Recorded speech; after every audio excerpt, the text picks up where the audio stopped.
Namhlanje ngifisa ukukhuluma ngokuthi umbuso kaNkulunkulu uyalwelwa. Umbuso kaNkulunkulu awutholi kamnandi. Ukuze udemonstrate kubiza ukuthi ulwe, u-offend abantu nabantu belwe nawe. Kuyanyathelwana. In fact, for example, uma ngifika ngishumayela obala noma eThekwini noma ePaki noma ikuphi la ngishumayela khona, ngifica kukhona ama-territorial spirits, ngifica kukhona ama-kingdoms amaningi in one place. Already ngisuke ngifika kukhona umuntu o-dominant. Uma ngifika laphaya ngifika omunye aqhume phezulu, abanye basukume, abanye bangilwise beze bengibambe bengigxaze, omunye asukume sengathi uza kumina, omunye azama ukubuza into while ngikhuluma.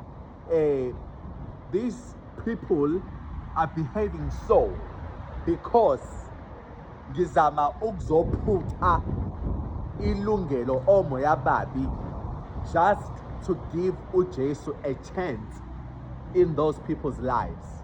Ngamanye amazwi ngiphazamisa imibuso yalelizwe ngenxa yombuso kaNkulunkulu. Abekho abantu esofika be ready for us. Kumele sibe prepared to fight for the kingdom kaNkulunkulu. Nabantu futhi, it's for them to decide ukuthi are they willing to listen to you, to go with you. Ngalenkathi more convinced, ngalenkathi vele udemonstrator i-authority kaKristu, ubunjalo bukaKristu, kunabantu abazokuzwa. Akusibona bonke abantu abazothi we lo uyahlanya, we lo iphi intombi yakho hamba uyifundisa, we lo usehlula umhlaba sezotshena thina. Not all people will say that. Kunabantu abazothi asike simlalele, let us give him or her a chance, simuzwe ukuthi uzothini. Angithi uma bezama ukuresista lento oyishoyo, wena upersista ukuyisho, sofika la khona bephela amandla khona bebe weak, uqhubeke. Which is why abanye bazokhuluma bethi hey lo uyeyisa, baqonda ukuthi lo awuyahlula, lo unamandla, lo into ayikhulumayo uyayazi, lo akafuni nje ukurespecta into esiza nayo noma ngabe sinamandla la esiqhamuka khona, kodwa lo akasiboni ukuthi singobani. Bakusho lokho ngoba bayabona nawe ukuthi into oyilwelayo umbuso kaNkulunkulu, ulwela ukuthi uwazise bona njengoba benze eminye imibuso yaziwe ezweni. Fana noku-introducer ingane yakho kuma-opportunities asemhlabeni. Baningi omama abake bafike kumina indawo ngey'ndawo la ngisebenza khona, lezi nkampani esengiyisebenzele, bethi hey umntana wami uqedile i-matric kodwa manje umsebenzi akanawo. Omunye akhulume kahle athi hey nginengane enhle, njengoba nawe umuhle ngikuthandela yona. Labantu laba are introducing iy'ngane zabo to ama-opportunities. Iy'ngane zabo are not aware. Umbuso kaJesu ke is nothing like that. Umntwana lo wasezulwini ophilayo, akahlezi nje omntwana, uyakwazi ukuba indoda, uyakwazi ukuba namandla, abe ubaba noma abe umkhulu. Ngiqonda ukuthi abe namandla kakhulu, angahlezi emncane. Angiqondile futhi nokuthi umoya ongcwele khona wey'ngane, khona wabantu abadala. Umoya owavusa uJesu ethuneni uyafana nalo moya okuthina. So ngale nkathi thina sokhuluma kubona, sisuke siyo-introducer a new era, a new thing, a new solution, a new way of living. If lo moya lo ungena kubona, their lives would change. Akekho umuntu ohlangana noNkulunkulu and remains the same, irrespective ukuthi ubani. ngale nkathi umoya kaNkulunkulu uza kuwena, that is where you find transformation empilweni yakho. And noma bekuthiwa bese uvaliwe usuthwetshuliwe sekwenziwa okuwesi ngawe, kodwa uNkulunkulu wenza something about your life. La khona umoya kaNkulunkulu oya khona, iy'mpilo zabantu zaguquka, nabanye bathola ukuphila okuphakade. Ngifisa ukukuvezela ukuthi lokhu uma sikwenza asikutholi kalula. How many people have died for the sake of the gospel? How many people right now who have lost their jobs? Hayi ngisho mina ngemsebenzi la ohola khona 5,000 noma 10,000 noma 20,000, akuyona imali leyo. Ngikhuluma ngabantu who have lost millions of tenders, billions of tenders for the sake of Christ, who said no. We can't sign a deal with the devil. We know what we are worth. Ngikhuluma namhlanje labo bantu have lost konke abanakho for the sake of the kingdom of God. Ngikhuluma today khona abantu abafela igama lika Jesu. Baningi abantu that have died for the foundation ka Kristu. Already the foundation was laid, but for them having to die for people like me and you today, ukuthi uma sime ngeqiniso ene-value that resurrects a higher frequency ey'mpilweni zabantu, for the people ukuthi babone ukuthi, you know what, lo muntu lo hey unesibindi. Baningi abantu abasho njalo kumina, not knowing ukuthi umoya ongcwele lo akusemina. Mina ngiyazazi mina isibindi esingaka mina anginaso, kodwa ke ake sikhumbuleni abapostoli ngale nkathi uJesu ecrucified babaleka, bahlukana, babuye balandana, bahlangana, bahlala endlini, bavala iminyango, behlangana ngokwesaba. But uJesu abatshela ukuthi nina hlalani nilinde usuku othize. Uma sefika sebegcwalisiwe ngomoya kaNkulunkulu, they stood out and proclaimed indaba zaNkulunkulu ngey'limi, such that kwabakhona abantu abaningi who've gathered in front of them. Bakhuluma bathi nathi siyabeza, bakhuluma ngolimi lwethu kodwa ababona ubuzwe bethu.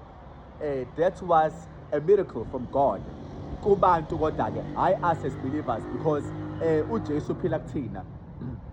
Lezi zinto kumele siyijwayele. Uma sibheka la, babe ne-boldness and they won many lives ngaleso sikhathi. And there was a time when they were preaching, more than 3,000 men, not counting women and children, were saved ngenxa nje yokuma kwabo bekhuluma ivangeli laNkulunkulu. Ngiqonda ukuthi abantu aba-ordinary who were like us abebekhuluma indaba zaNkulunkulu, but it was never easy because babeboshwa, babebulawa, kwakwenziwa zonke izinto ezibuhlungu kubona, beshawa kabuhlungu, abanye bekhishwa amehlo because of that indaba kaJesu.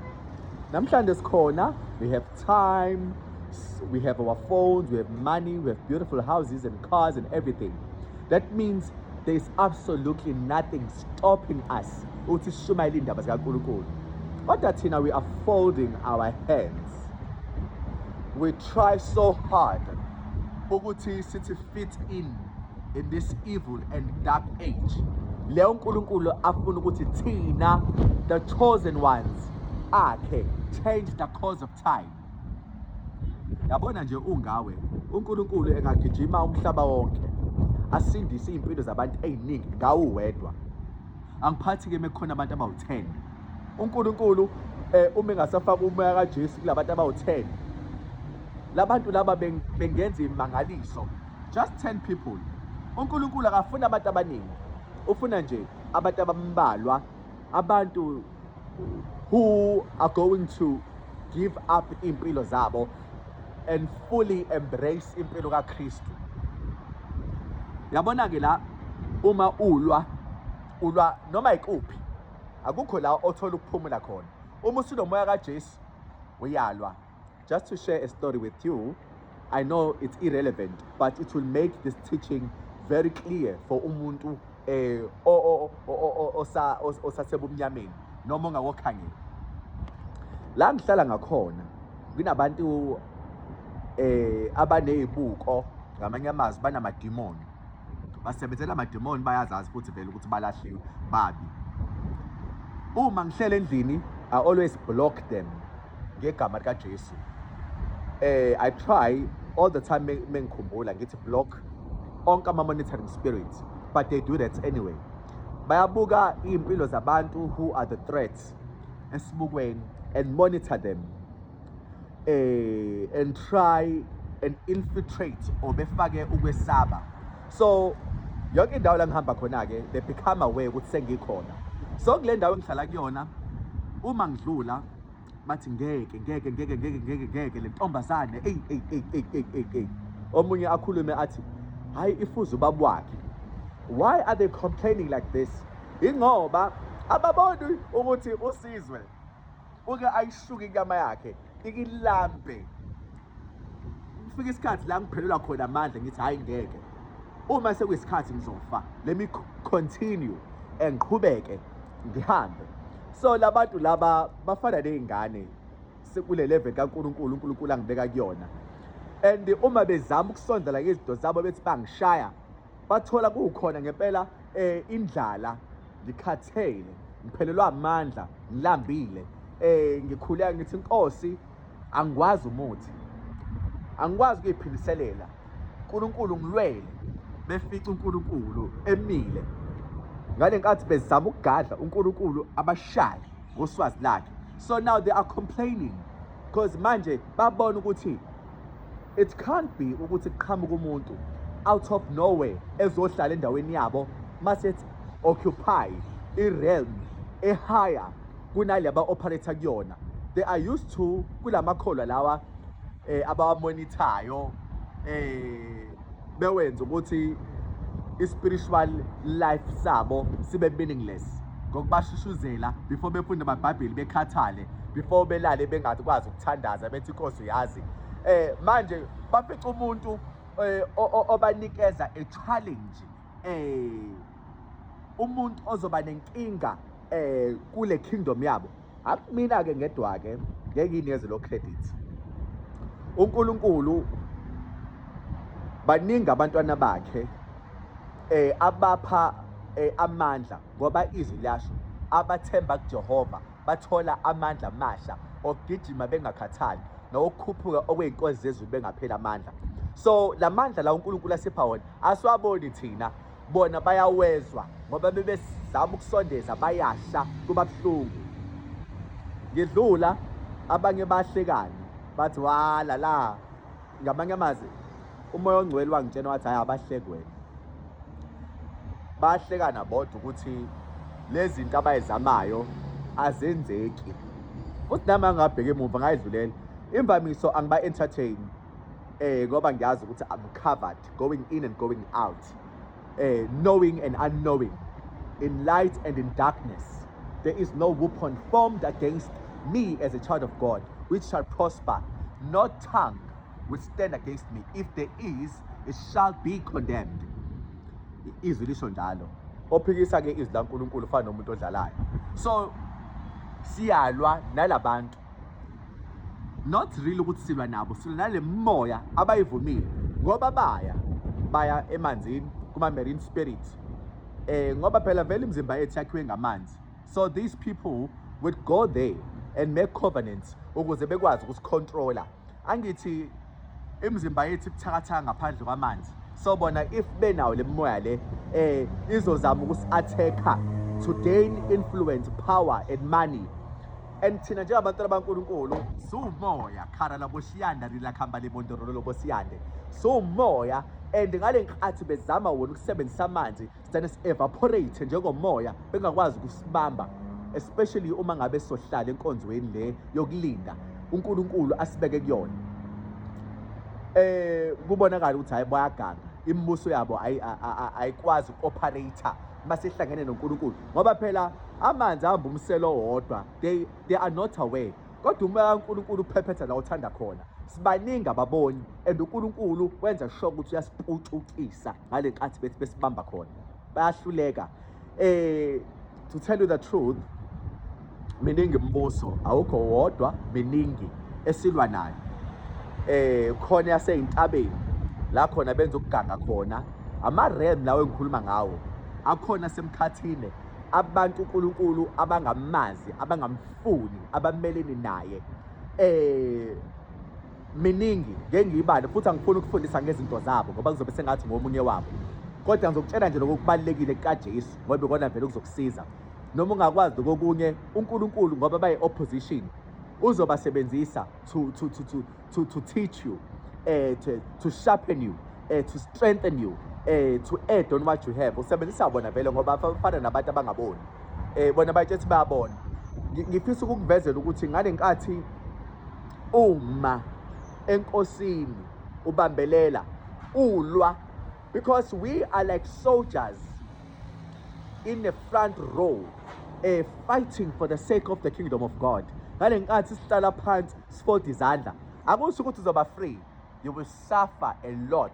Wafold izandla wahlala endlini, wasaba nokuphumela eminyango. Kunamakholwa amthanda uNkulunkulu kodwa elisaba ukuya esitolo ukuthi bazongikhuluma, bazongilwisa, sothi wasengithe sengihambe ngakaba abasaba ngishuka kemona, abesaba ngisho nolwandle ke elila eduze. These are believers. uNkulunkulu awabekele yonke into yakhe, wathi be fruitful and multiply, enjoy yonke into engiyidalile. Kodwa labantu abakhululekile kuzokhululeka abantu of certain kingdoms. Ngizama ukuzotshena ke umuntu okholwayo, noma ngathiwa ngiyapolitika, nginenzondo, ngiyajaja, but wena umntwana kaNkulunkulu, you must remember that you have full authority like that of Jesus Christ. And uma ngabe uzosaba wena kangakanani kabantu abangekho kuKristu, wena kumele utshengise laba bantu ukuthi wena uyindodana endala. Yes, mebethi bhuti omdala baqinisile, mebethi somdala baqinisile ngoba uwena owasendlini. Owasendlini uhlala ingunaphakade, kodwa owangaphandle lo ongaphandle yena akahlali ingunaphakade. Thina singabantwana besithembiso bakaNkulunkulu ukuthi thina will inherit ikingdom kaNkulunkulu. Uma sesosaba kakhulu sizokwazi kanjani ke ukuthi demonstrate impilo kaKristu, ngoba uJesu never once was he afraid of any person noma of any spirit. He had power both on earth and in heaven. With the physical and the spiritual, he had power. There were times la befuna ukumbulala, wathi mina uJesu bonke bawaphansi, ibona bafike lokwesaba. uJesu wayengasabi. There were times la abademona ayikhala bebona uJesu. uJesu wayewabona ngoba phela uNkulunkulu. Yes, uJesu uNkulunkulu angididekanga. So ngale nkathi wena ngempela uNkulunkulu umlwela, wena ulwi kulomoya wakhe. Umoya kaNkulunkulu uwise than any spirit esikhona, powerful than any spirit ukhona. Uma uNkulunkulu ngempela umazi, ukusebenzela ngendlela enkulu, nabantu futhi bazobona ukuthi hayi lo uyazana noNkulunkulu. Kanti wena uzofika nini kwi-level yokuba umprofethi? Kumele i-level yokuba umprofethi kungafika abantu bobumnyama kuqala, kufike wena. Ngoba phela noma bengaba abaprofethi laba, abaprofethi mbumbulu ngoba bona banawo umoya kaJesu. Yes, angijaji, but umprofethi weqiniso unomoya kaJesu. Lowo moya loyo aprofetha ngawo noma abona ngawo, uNkulunkulu uyawu-authorize ngoba awuphikisani nezwi. Kodwa umoya ongasona kaJesu, noma lowo moya ungabona noma ungenza imangaliso, kodwa lowo muntu uzolahlwa. uNkulunkulu is not surprised by imangaliso zamandla noma hlasimpe ukukhipha amadimoni nokuningi, which is why nezwi lisho ngalolu suku bayothi inkosi sasiprofetha sikhipha amadimoni, senze imisebenzi yamandla egama lakho. uJesu yothi sukani labenzi bokuba liphinde la ekade nisebenzela khona ngikaze nginazi. You must be aware ukuthi usebenzela kumuphi umbuso. Le mbuso kizolwa nawe ngoba nawo bathenjiwe la beqhamuka khona, bayishoshovu zakhona eyinamandla.